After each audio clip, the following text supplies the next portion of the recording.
type of advantage during the Obama administration, and that has prompted a reaction, backlash, if you will, to take back, supposedly, the advantages that the whites feel as though they had lost during the Obama administration. So, but I'm black, and I know a lot of black people, and I don't know that many black people have said that they have experienced any type of advantage. So, is that a perception, or is that reality? Well, it's very much a perception, because Obama, the kinds of things that Obama did for people, the kinds of things that African American folk can say, or black folk in general, can say they benefited from, are policies that helped a lot of people, most particularly poor, middle-class folk. So it's nothing that he directed specifically at African Americans that other people couldn't benefit from. So when you talk about, for example, being able to get some kind of relief for college debt, college loans, those weren't directed at black folk in particular. When you talk about his improving the economy and increasing the jobs that folks had access to, again, those were not directed specifically at African Americans. As a matter of fact, remember, his primary philosophy was that a rising tide lifts all boats, right? Right. And the reason his philosophy was such is because he was so concerned that he would be perceived as biased, he would be perceived as racist toward black folk, that he tried to make sure everything he did was on the up and up. And for many of us, we actually can take issue with some of that, because there were things I wanted him to attack more fervently and unapologetically in the interest of black folk. It's interesting, when Bernie Sanders was initially running, one of the things, most black folk didn't know who Bernie Sanders was, for one, which is a shame. But when asked about his presidency and the possibility of reparations, he said it wasn't realistic. And so, for the black folk that were paying attention to Bernie, that was a bit of a slap in the face. But the reality was Obama wasn't approaching reparations either. That's right. And the reason I bring that up is, here we had the first black president, the first president of African descent, overtly African descent. We still couldn't have a credible conversation about reparations, right? And, so again, this whole notion that Obama is somehow pushing an agenda for black folk that white folk have to be concerned about was laughable, because we couldn't have certain conversations, even though many of those conversations we actually needed to have. And I also preface that by saying, if Hillary was elected, she would have pushed for policy that benefited women, most particularly white women, and she wouldn't have been apologetic about it. When and if we ever get the first gay president, they will push policy for gay folk, gay LGBT folk, and they will be unapologetic about it. But here we have the first president of overt African descent, and we still can't have a conversation about the issues relevant to us, because we had to be overly concerned about this very backlash. And the irony is, it didn't stop the backlash. Donald Trump is as much a response, a backlash as anybody. I mean, you can't get, the only thing worse you can get on a racial scale is David Duke, directly. So we spent all of that time being concerned about backlash, and, and many of us were saying this when he got elected, and beat Romney, that for the last 4 years we should have gone for broke, because Congress had tied him up as much as they tied up Jimmy Carter in the late 70s. So, at the end of the day, Obama was passing executive orders because he couldn't get anything through Congress.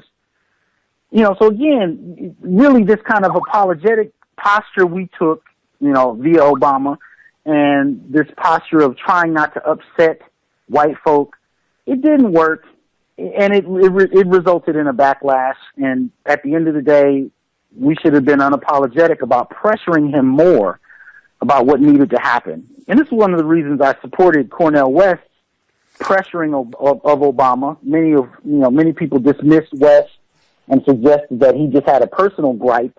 But if you actually listen to the things he was saying, he was very critical because I think he had an understanding that in 8 years, the clock was ticking. And this would be the last chance we'd have a president of African descent in the foreseeable future. So this is the time to push policy, because the same kind of pressure is not going to work on Trump. Trump does not care about street protests in the slightest. He doesn't care about pressure. He's demonstrated that in his electoral run. So it's a whole different climate now. I concur with your analysis of the Obama tenure during the 8 years, and also I would even state that I was more critical than even Cornel West. It was my position that the election of Obama was akin to a Trojan horse in many respects, in that under a black president, many things could be done that could not have been done had anyone else been in office, with the primary example of being the eradication of the Voting Rights Act. And quite a number of programs were eliminated during the Obama administration, which otherwise could not have occurred.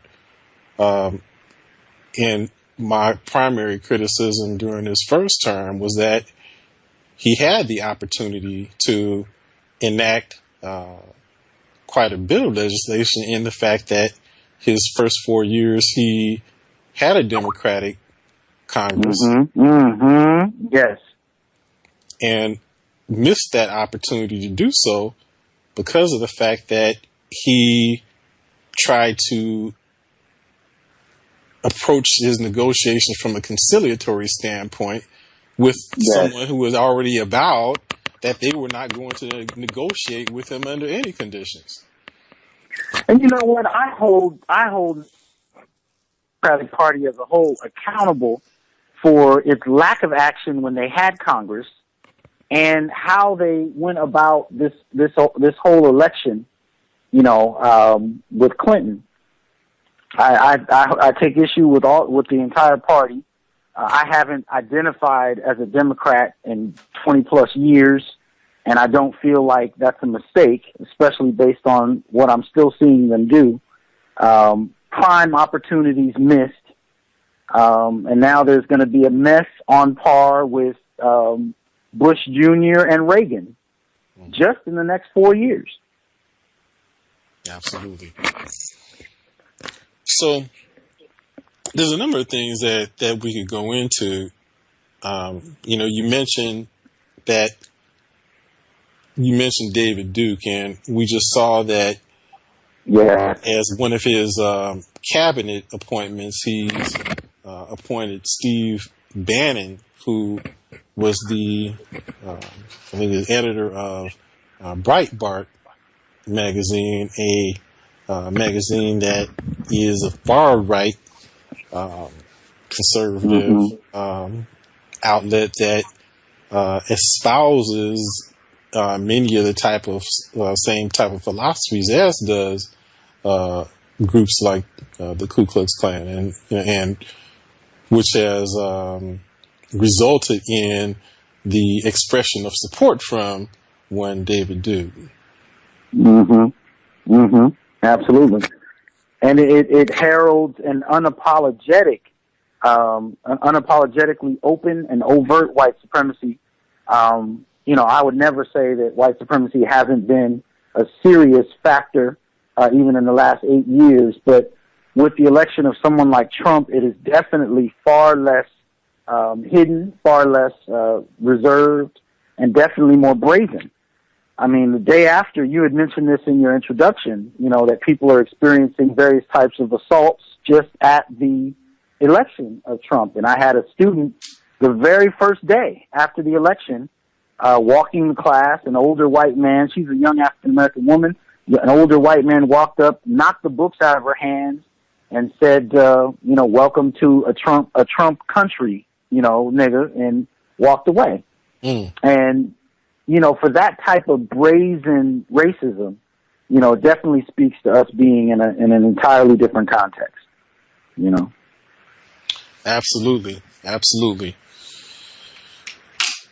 So and before we go into the aftermath of the election and what we've been seeing in terms of reaction on both sides, I want to go into your analysis of the electoral process and the people who align themselves with Trump. And I think I read where you had made the point that there was a gender expression of support, from white women who, instead of identifying with the women, more identify with just their privileges as white people. Is that a correct, summation of your analysis? Absolutely. Part of what I was saying online was people kept saying, well, white women, voted race over gender because, white women voted more percentage-wise in terms of some of the significant surveys performed. They voted more for Trump than they did Hillary. And for second-wave feminists, they thought this was definitely going to be the opportunity for the first female president. Folks almost took it as a given in many respects that she was going to win. If you watch even the Saturday Night Live clips and routines they did about Trump and Hillary, it was very tongue-in-cheek. They were laughing at him. They took him as a joke. There was no way he was going to win, all of this kind of rhetoric. By and large, white women voted in higher numbers for Trump. And so I was telling people online, it's not a matter of those white women voting for their race over their gender. They were voting for both. Because at the end of the day, what people don't like to talk about, especially white feminists, is that patriarchy has always worked to protect white women. Whether you're talking about white supremacist patriarchy overtly, like the Klan, or whether you're talking about it more subversively in government, it has always worked in the interests of white women to allow for a patriarchy, especially when white women in particular are afraid. So when you start to look at things like ISIS or Black Lives Matter, for white women in many respects, you'll hear some, especially conservative, but even those in the middle and some on the left. Black Lives Matter was akin to ISIS. I would see reports online about suspicions that Black Lives Matter shot up a restaurant or stole some, this kind of incredibly incredible amount of hyperbole without sources, any of that. But the perspective was that Black Lives Matter was a threat. And so when you get into this kind of threat with the economy, this feeling of threat with this black president, the health insurance rates going up, which really had nothing to do with Obama. It had to do with right-wing, stubbornness and difficulty in trying to fight the Affordable Care Act in given states. That's what actually raised, some people's premiums. But the point being, because of this feeling of threat, they felt in many ways that somebody like Trump could protect them. And that's really what we're talking about. We're talking about a white supremacist patriarchy. And if you don't understand the history of white women in this country, you won't understand why they voted for Trump. His individual behavior for many of them can be separated from what his policies will do in their interest, at least in their imagination. Which is problematic, especially when you start to look at poor people, poor white folk, who really don't live a whole lot differently than poor black and brown folk, but believe they do on the basis of being white. There's always this air of they may be wealthy, they may be able to be in a position of luxury simply on the basis of their whiteness, when really there's very little opportunity for that. But they buy into it enough to vote for policies and people who work against their interests. So in that respect, white women come out of a legacy of benefiting from patriarchy. And feminism is a movement since the 1960s for white women that was supposed to allow them to be more empowered. But it, too, really does stand on the back of white male patriarchy, although they're verbally critical of patriarchy. But this election kind of split the divide between white women who overtly identified as feminists, who identified as second-wave feminists, who were pushing for Clinton, and white women who wanted to look for an overt patriarchy that benefited them.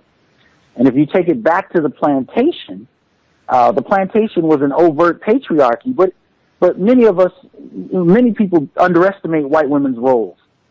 So, for example, if you watch the last slew of movies on African-American slavery, you'll notice that it's all white men performing these acts against people, and white women are somehow, prisoners in gilded cages. You know what I mean? Mm-hmm. They're as oppressed as we are. They just dress nice and they stay in the house, but they're really just oppressed subjects, and that's not historically accurate. White men, of course, led plantations. They owned the land. They absolutely were the only ones that could vote, but white women worked in the administrative realm. They helped negotiate deals from plantation to plantation. They were responsible for the administering of values, especially education in the home for the youth. They were an intricate part of the internal workings of white supremacy in families, slave-owning families all across the country. So in that regard, if you understand the history of white women in this white supremacist framework, their push for Donald Trump is hardly a surprise. And it isn't just a matter of race. They are accepting their role, their gendered role in white supremacy. So that's why you could have white women vote for someone who has demonstrated misogynistic tendencies. He's made the comment about just being someone in his position, just being able to grab a woman's private parts and not have to worry about any recrimination because of the fact that he is a rich and powerful figure and popular, one who could just be critical of women because they don't meet his standard of beauty, making all kinds of very demeaning comments towards women, and white women at that, yet still they would vote for him. Absolutely. And in many respects, they don't associate his individual behavior with his policies, which is the exact opposite of how many folk, particularly on the left, tend to interpret behavior in regard to, say, politicians. We want to make sure that what they do in private is consistent with what they do in public. That wasn't a concern with Trump. Now, there's another gendered dimension to this that we have to talk about, too, and that's the relationship between Trump and masculinity. Now, there's a percentage of course, white men voted for Trump, in many respects, unapologetically. White women, of course, surprised a lot of people. But there was also a small percentage of black men that voted for Trump and Latinos. And part of the reason for that is there are those who are interested in an unchecked masculinity. They feel like masculinity has been hampered, has been kind of pushed back. And I actually identify with some of those arguments, but I myself don't associate that with Trump being, the means whereby that kind of redefinition of masculinity can take place. But that's how a number of people interpreted that, particularly white men. They looked at the advancements by women, the culture of political correctness. They looked at all of that, and they connected it with the idea that black and brown folk were advancing past them, were getting resources that they weren't, and this became the kind of narrative for them. So Trump became this kind of revolution of unchecked, unapologetic white racism, veiled as Americanism, right? So this idea that we're going to make America great again, which is hand in hand with beating up black and brown folk who come to Trump rallies, even when they're Trump supporters, all of it kind of became tied together in a particular way in the white imagination, and still is. And this is why the day after he's elected, these acts of racism are exploding all across the country. And it's also a problem for those who have been active in protesting the killings of black folk by, say, police officers. Even before Trump was elected, these police officers were getting off in terms of, being taken to court in regard to killing black men, particularly unarmed black men. But what we're finding is, or what we will find, I should say, is in a Trump presidency, the chances of these police officers being brought to justice is going to be that much more difficult. And the same thing happened with Reagan. The same thing happened with Bush. And what we find statistically is that when conservative presidents are elected, acts of overt racism increase. And this is what's going to make the next 4 years, at the very least, challenging. There is a bit of a saving grace, though, if we listen to people like Mumia Abu-Jamal, where he suggests that, this may actually work out in our interest. Well, absolutely. Now, let's look at that. One of the things, just before I got on the air, I had a conversation with a sister who had pointed out that during the Obama administration, and maybe even before, that there were a significant number of black people who suffered under the delusion of inclusion, if you will, and really took the perspective that we were living in some type of post-racial environment, post-racial society, and eschewed involvement in any type of groups that promoted solidarity amongst black people or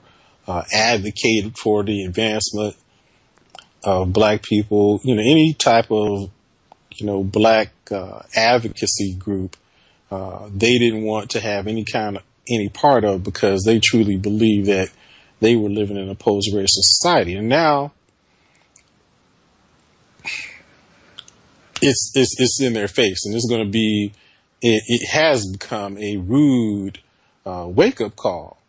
And I suggested that, we'll see a swelling in the ranks of those very type of organizations as people come to the realization that we're not living in a post-racial society, and that as a result, because of the fact that there will not be much choice, because certainly there will not be any opportunities extended to us, that we will be put in a position where we will have to be proactive and make our own opportunities. Absolutely. And Farrakhan actually said this back in the 1980s, that, black folk are going to have to be a lot more politically astute, and we're going to have to function in a way where we require certain types of commitments from whichever party we elect or vote or give our votes to, as opposed to just giving our votes outright and then, wondering why we're being dismissed. I mean, again, going back to the surveys, 94% of black women voted for Clinton, and about 80% of black men. And yet we really didn't see, even in the running, we didn't get to hear anything that I thought was anything remotely satisfactory about what they were willing to do for black America, particularly considering the Clintons' history with the black community, the increase in incarceration in the 1990s, the statements about super predators. I didn't hear any advancements pushed by the Clinton administration about what they were willing to do for black America. I think they assumed our votes, and we gave it to them. We need to be far more politically astute, and we need to make some demands about, what we give our votes for. And that needs to happen, far more forthrightly than it does. Now, in terms of, this question of post-racial America, well, I mean, look. Let me go ahead. Stop you for a minute. I mean, did we actually just give our vote to Clinton, because, although it has been reported that black people predominantly voted for Hillary Clinton, both black men and black women, that despite that, however, there were a significant reduction in black people who actually voted at all. Mm-hmm. Right? So, and I think, there's a number of things that we may be able to attribute that to, one of which, of course, was the obstruction of the opportunity to vote, based upon some of the laws that hadn't been passed. The Voting Rights Act. But also just the fact that many people had perceived that there was really no viable option to vote for. And, given the difficulty that we would have being able to vote, it wasn't really even worth it to try to do so anyway. Well, and I think there's also a generational angle to it, because we're talking, too, about millennials whose first outing with voting or, was the election of Barack Obama. They weren't alive for the loss to Reagan. They weren't alive for, finally getting Clinton, who a lot of people were excited about, and then seeing the policies he passed. They weren't even alive. I mean, most of my students were born the year the Supreme Court appointed Bush as president in 2000, right? And I emphasize appointed. Absolutely. You know what I mean? So they weren't, alive at those times. And now you have people that are getting into, voting for the first time. Some of them maybe are old enough to have voted initially for Obama. So we're looking at a generation that's kind of used to success. And this is their first real loss. You know what I mean? So I think that on the generational scale, there are some who, were so put off by the fact that Bernie didn't get the vote, didn't get the Democratic nod. And we know there are a lot of people who supported Bernie directly, white people even, who didn't want to have anything to do with Clinton in that regard. So there are a number of different dimensions to this that played out. Because again, Bernie, they were suggesting that he had a far better chance against Trump than Hillary did. And a lot of people, kind of blame the Democratic Party. And then you had some open corruption at various levels. What's her name? Wasserman Schultz, I think it is, in the Democratic Party, was found to be advocating for Clinton and abusing her position. And then you had Donna Brazile feeding her questions before debates. And all of these things really suggested to people that the old girls network might be just as shady as the old boys network. And of course, Hillary came across as a political insider anyway, which was part of the appeal for Bernie, because not only was he not really a political insider, but despite what the Black Caucus initially said, he had attended and was actively a participant in some of the significant civil rights, protests of the 1960s. And so, those kind of angles suggested that there might be something to this Bernie person. But Bernie didn't really get a lot of African Americans, despite his attempts. And if you remember, even when Black Lives Matter shut down his platform, in certain demonstrations, he actually gave them the mic. Whereas with Hillary, she really, in many respects, took it behind closed doors and with some small leaked footage, really dismissed them in many ways. So there are a lot of angles to this in terms of why she lost and how different demographics perceived a number of different things that happened. But I agree with your point. The Voting Rights Act definitely had an impact that I don't hear enough people talking about in terms of disenfranchising black voters. And of course, there were black folk who just decided to opt out altogether. I fully agree with you.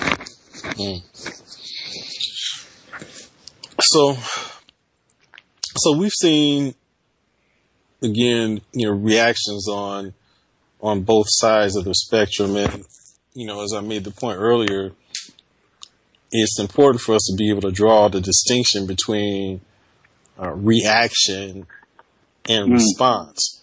And, so we've seen a lot of the, reaction just be kind of just a knee-jerk Mm-hmm. reaction to what was going on, with really no outcome, planned for what the activity is meant to achieve, right? So, Right. in my opinion, it's just really a lot of wasted energy, in just reacting that way. But as we pointed out, this provides an opportunity. There's a silver lining in every cloud. So Mm-hmm. in your analysis, what things should we be looking to do in response to the election of Trump as president? Well, I hear what you're saying, especially when you look at things like hashtag not my president, that kind of thing. Mm-hmm. In many ways, we saw the same kind of thing when Obama was elected. You had white men who were talking about that's not my president and so on and so forth. And Mm-hmm. But, I know I'm in light company when I say those of us who've been in the struggle and who have an appreciation for history never thought that the liberation of African people would take place at the ballot box. That's right. We never thought it would take place at the hands of a politician or a government, particularly a government that was responsible for the enslavement of Africans in the first place. So at the end of the day, we don't come into this with an expectation that somehow that's going to change things. We come into this with an expectation that this struggle is centuries old. It's not going to end by the hand of one person or one vote at any point. And it's also a protracted struggle. You know what I mean? And so when you come at it from the vantage point that this is a centuries-old war and that it's going to require an appreciation for a protracted struggle, you end up with built-in support mechanisms, whether we're talking about emotional, psychological, or organizational. If you function from a philosophy of protracted struggle, these kind of things don't deter you. But if you function from a framework that somehow white supremacy is going to be checked at the ballot box, and that if we vote the right person, it officially goes away, well, these kind of things are going to constantly stress you out, and you're constantly going to be finding yourself flipping back and forth, hopping from one foot to the other, thinking that one day we're liberated, oh my God, and the next day we're not. That to me is an approach that requires study, and it requires measured wisdom in terms of how to navigate that. So to me, the first step toward any kind of strategy is to appreciate and learn about the history, so we don't get caught into this framework of believing that it's going to be one election that makes the difference. And then from there, organizing is definitely key. It's definitely key, but strategic organizing, and organizing doesn't have to just mean it happens on the streets holding signs. And I think that's another thing that kind of became generational in some respects with the latest generation. And I don't mean to dissuade them of their activism. I appreciate it, because for the last 2 decades, I saw students in my classroom that were so apathetic, they didn't even know that protest was something they could do. So I'm not critical of this generation in the sense that they shouldn't be doing what they do, but I do want to suggest that we need to heed some of the elders. They might want to sit down with some of the activists who've been doing this for 50 years or more and really get a sense of how to navigate these dynamics. And so the next step, we need to strategize beyond the street, beyond the protests that are on social media, and begin to navigate in as many different terrains as possible in terms of what needs to happen in the interest of black folk. The emphasis cannot just remain street level activism. It has to be in the classroom. It has to be in the boardroom. It has to be in the organizational room. It has to be at every level possible. So, for example, the day after Trump was elected, my students wanted to take to the streets, some of them, and others just wanted to go home and lay in bed. And they were actually frustrated with me because I wouldn't cancel class. What I did was I changed the focus of the class. So, okay, we're not going to stick with what's on the syllabus. We're going to talk about the problems with the Electoral College. You know what I mean? So, and by that I'm saying no matter what you do, we need to direct it toward next steps. We need to have those conversations in any space we're in to really begin to navigate what needs to happen next, rather than leave our activism just at the street level. Absolutely. I concur with you wholeheartedly on all those points. The only point of departure that I would have is just in the use of the term struggle, because we know that words have power. And so we continue to refer to our situation as struggle, and we'll continue to struggle. So I would prefer to find a different term, maybe battle or something like that, as opposed to struggle. I would, and also concur with what you're saying in terms of directing the energy, because you made the point about the disparity between people's reactions. Some wanted to go out and demonstrate and protest, and others wanted to just go hide.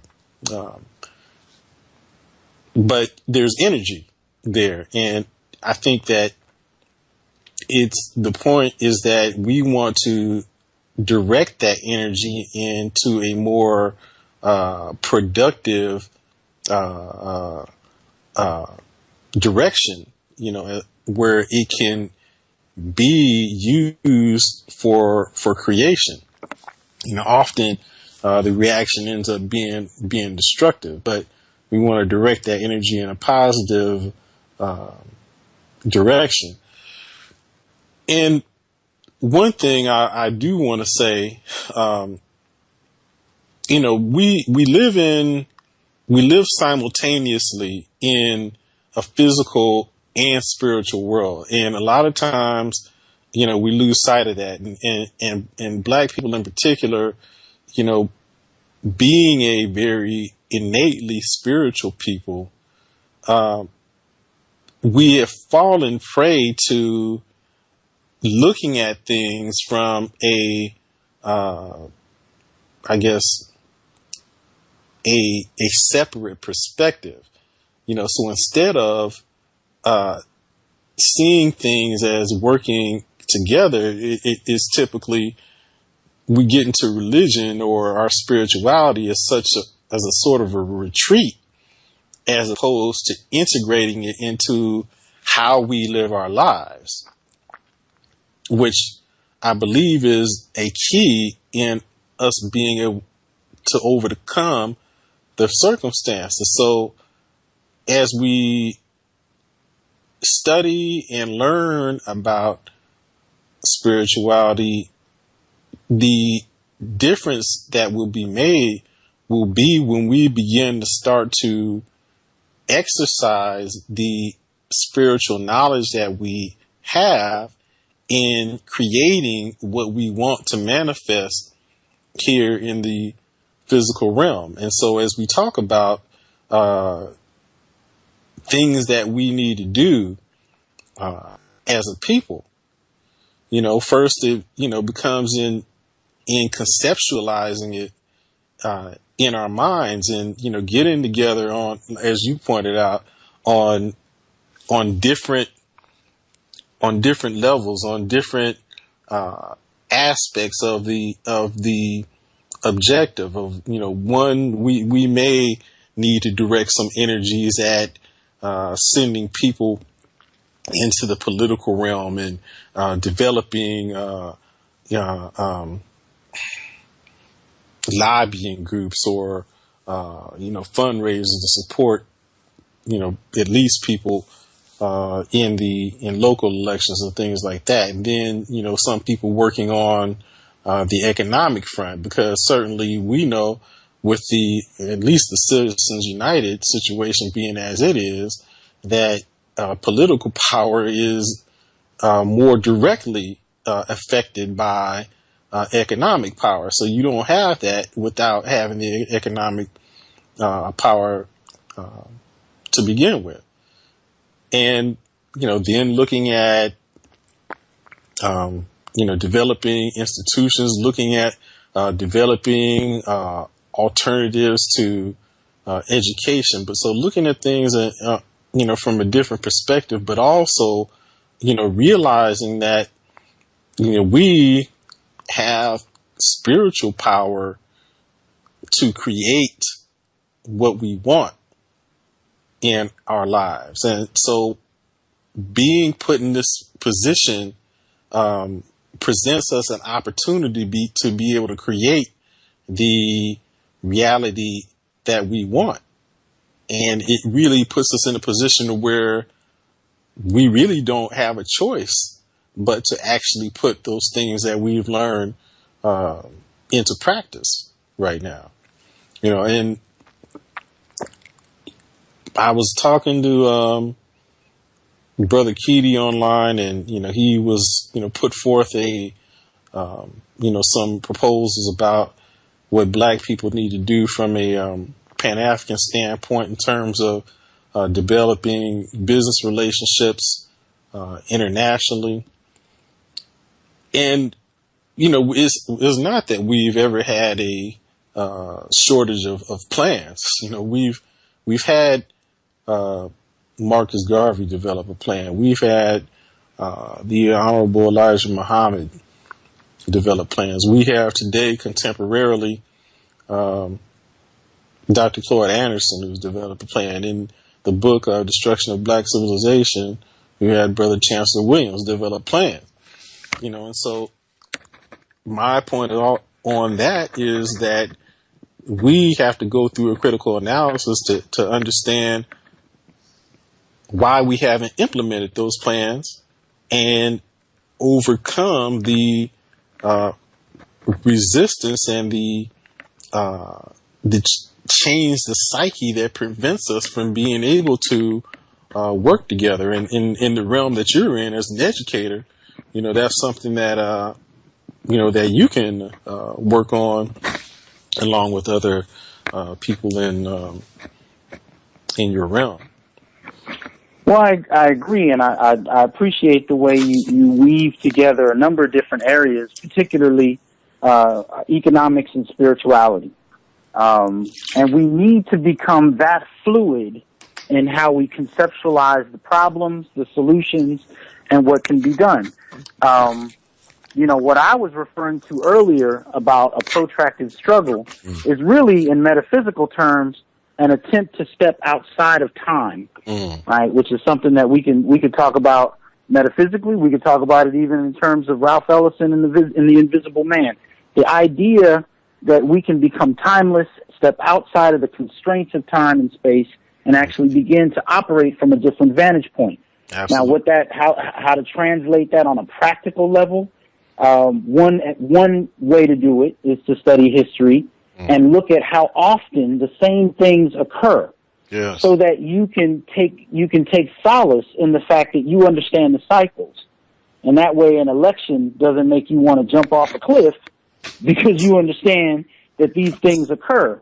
And from that vantage point, once you can step outside of time, you can bring yourself a great deal of ease in terms of your psychological and emotional well-being, but then you can also begin to function on a different level. So if you take our economic situation, you correctly point out that there have been many plans that have already been written by many of our geniuses, and it just becomes a matter of research to assess which plan is most useful, and begin to have dialogue along those lines, but stepping outside of what are considered the conventional channels, right? I mean, in this country, we're taught that there's only two respectable political parties and everything else is a pipe dream. Well, okay, that's their vantage point. That doesn't have to be ours. So not only can we advocate for alternative political parties, we can build them. We can build all kinds of parties that aren't overtly political, but definitely have a political element to it. And that's consistent with our history, because as you remember, we were not allowed to congregate in any number past, I think it was 5 or 6 people, that's depending right, on what city you were in. So the only place we could congregate legally was the church. And this is why at a particular point in time, from the late 19th century to, halfway through even further, 3/4 through the 20th century, whether you were socializing, whether you were, hanging out or whether you were getting the word, church in the black community was the primary space that you had to go because it came out of a legacy of not legally being able to congregate in any other way. So this is why the church became the space for the civil rights movement. And this is why other church-like institutions, whether we're talking about Garvey or the Nation of Islam, became the primary method that we engaged politics because those were the only spaces we could legally do that. Well, we need to take a lesson from that and imagine all types of different organizations as having a political dimension. So, and we can expand that beyond the church model. All right. So I don't care if it's a spiritual group or if it's a comic book reading club. I really don't care what it is. We can actually begin to conceptualize a political dimension to anything we do because we've already had to do it. Absolutely. We have the model in our own community practice. And so it's stepping out of time, it's stepping out of space in the sense that we limit ourselves to the platforms that white society says we have to use and begin to bring in this alternative element, this alternative consciousness that does not allow for, these various political incidents to determine whether or not we're productive. Absolutely. Before we go, I saw a brother named Robert V. Through Facebook had made this comment. He says, I don't believe that Trump and his Klan administration will be able to deliver on 3/4 of his campaign promises, but I do think he will throw his rabid support blocks a few bones via the Department of Immigration, which I'm very concerned about. The Trump deportation sweeps will begin in about 65 days. Some of us will be leaving this country one way or another. Don't be a fool to believe that many homegrown black folks won't get caught up in the sweeps and turn up missing. Since it's got to this point, the government controlled by the alternative right. Well, and keep in mind, many of us, people of African descent from other countries, whether it's the Caribbean or Africa itself, might get caught up in that as well. For some reason, we tend to think that immigration only applies to, say, Mexicans. But, there are a large number of people of African descent that are involved in or have immigrated from other places that will be affected by Trump's policies. And I also want to add, not only will he feed his base, but we ultimately have to keep in mind what Trump is. Trump is part of the elite, right? He's going to pass policies that benefit himself, his own demographic. As a business owner and a wealthy billionaire business owner, he's going to make sure that there are policies that allow, as he's already admitted to doing, billionaires to maintain more of their own dollars by not having to pay taxes. He's going to soften loopholes that allow them to transfer their resources out of the country.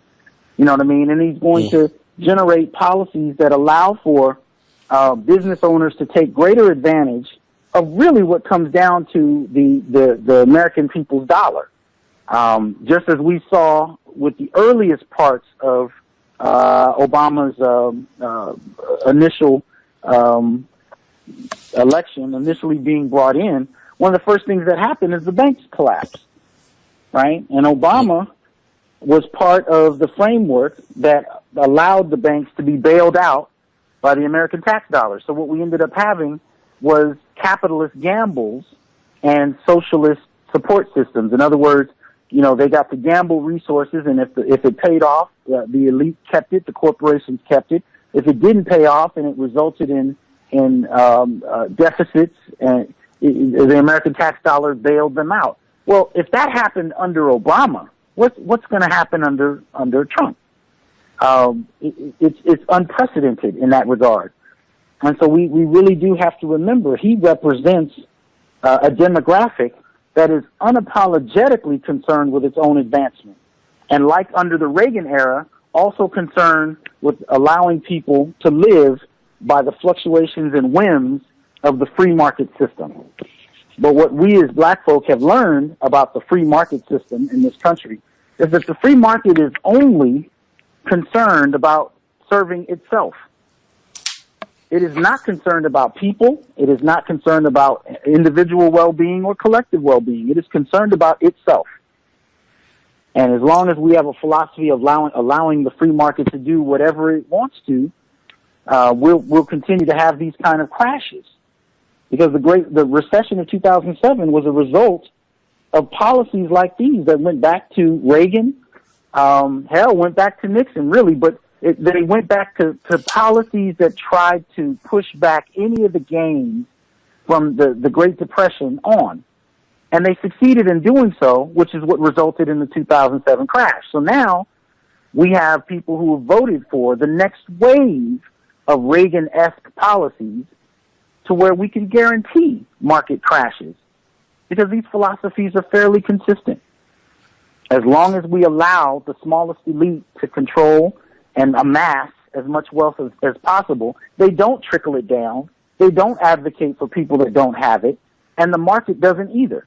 So we end up with crashes. And with each crash, the elite maintain a greater percentage of what they've gained, and the poor give up that much more. From the 1970s on, the dollar bill in this country has not advanced. It has stayed at a flat level, and the American cost of living has continued to go up. And instead of challenging the institutions that allow for that, we just tightened our belts and learned to live in squalor in many respects.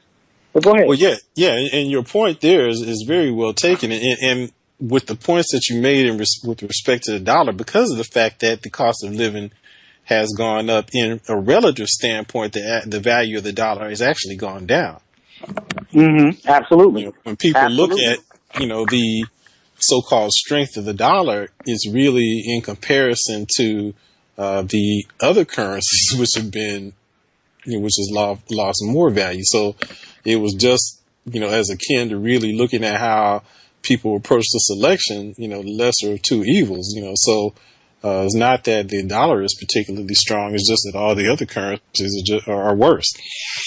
But you raised a number of excellent points that I wanted to, just kind of briefly touch upon. And I wanted to make the point that the bailouts actually started under Bush, and true, and which also points out the fact that if you look at that, you really see that there was not much of a difference between the policies that were enacted under George W. Bush and those that were carried forward by President Obama. So, it was really ironic just looking at how people who were critical of George W. Bush, when Obama was doing exactly the same things, they had nothing to say. And vice versa. Right. The criticisms of Obama that the conservative or the Republicans had, they didn't raise those same objections when Bush was in office. It was just looks at, just shows you how much of an illusion, this political situation is. And, you talked about, this whole specter of free market. However, and then we brought in the whole aspect of socialism, which is supposedly a bad word here in the United States, yet it's only a bad word when it has to do with the poor and middle class people, but certainly it's not a bad word when it's benefiting the elite and the corporations. And it is socialism. Bailout is socialism. Okay. It's socialism. It's corporate welfare. So we don't have a problem with corporate welfare, corporate socialism, and when the elite get bailed out, but we don't want to bail out the general populace. So, well, it's interesting because one other point I want to make too is this whole notion of Donald Trump being an outsider. He is not an outsider at all by any stretch of the imagination. How is a billionaire considered to be an outsider? And I happen to know that he is a member of one of the inner secret societies called the Brotherhood. So he's not an outsider by any stretch of the imagination. Mm-hmm. But they conceptualize him as being an outsider because of his language because of the way he speaks, the way he talks, you know, and you're right. It really stretches the definition of outsider, but we somehow allow for it, you know. Mm-hmm. But no, you're on point. I agree wholeheartedly, and we really do need to challenge our ideas, especially about these ideas about capitalism and socialism. We somehow think it's okay that corporations and banks be, you know, allowed to tap into some type of socialism, and I think the prevailing unspoken logic is that, well, these institutions require this kind of socialism because in the end they're going to turn around and benefit us. But somehow individual working people don't deserve any kind of support in that regard. Absolutely. And so you know, we're seeing this drawback that took place, especially under Reagan, and then Bush Jr., and we're going to see it again with Trump in terms of the kind of resources that everyday people need. And yet somehow it's okay for large corporations. And the thing about it is, when these corporations get bailed out, they don't reinvest. They don't bring those dollars back into everyday working people's lives. They retain them. You know, and one of the things I talk about in my class is from the 1970s on, what we had corporations do, especially when they started to take labor overseas, was they simply redefined profit. In other words, they decided that how much they were making was no longer profitable and redefined what they considered profit to be. And from there, the logic became that everyday people were the reason that capital failed in America. Everyday people were the reason that jobs were gone, not that corporations decided that they wanted more profits. It became the people's fault. And so I think Trump is kind of a product of that logic. Somehow it's people's fault, and we really need these conservative Republican business owners to come in and save the economy by being tough on economic practices. And every cycle they do the same thing. They transfer tax dollars to the wealthy. They drive up the national debt, especially one that under Democrats is actually might have found some kind of solid ground, and then turn around and leave for the next leftists to come in. And so it's an interesting kind of consistency that I notice with these policies. Yeah, I always like to say that the only difference between the Republican and Democratic Party is that the Republicans want to take as much as they possibly can and conserve as much as they possibly can and hoard it amongst themselves. They understand that there will be an adverse reaction, that people will revolt, but they plan for it in terms of increased security and prison. So they imprison you when you vote. So that's how they plan for that. The Democrats are, okay, well, we want most of it. We don't want people to revolt, so we'll give them a little bit, just enough to appease them so that they don't revolt. That's really the only I agree. only difference. But, it is really about the transfer and maintenance of wealth amongst the ruling class, if you will. Brother, I know that you... I definitely agree. Definitely agree. Yes. So I promised that I wouldn't keep you for too long, because I know you have some other things that you have to do right now, other obligations. So I want to... Oh, no, but I appreciate you having me, man. Thank you. Oh, absolutely. It's a pleasure having you on. If you want to, again, reach out to Brother Hasan, provide, could you go ahead and provide to the listeners their means to be able to get in contact with you, and also to be able to look at your blog? Well, they can definitely catch me at T Hasan Johnson, all one word, THasanJohnson.com. That's THASAN Johnson.com. And from there, you can see I have a blog. One is called newblackmasculinities.wordpress.com, and I also have a blog dealing with metaphysical analysis and black Gnosticism. But you can reach me through there if you have any contact you'd like to make, and I look forward to talking to you. Absolutely. Definitely reach out to Brother Hasan. He has a lot of great wisdom that he shares, and the great analysis of some of the gender issues that we're dealing with in terms of the within the Black community. As well, look out for yours truly's new book, which is currently out on Amazon, Sarah's Book of Light. That's right. That's right. As we're talking about being able to put ourselves in the right spiritual mindset in order to be able to deal with some of the challenges that we're going through.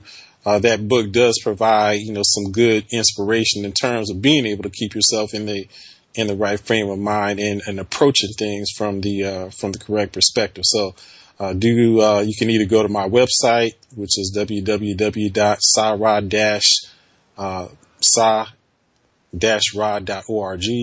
That's sa-ra.org.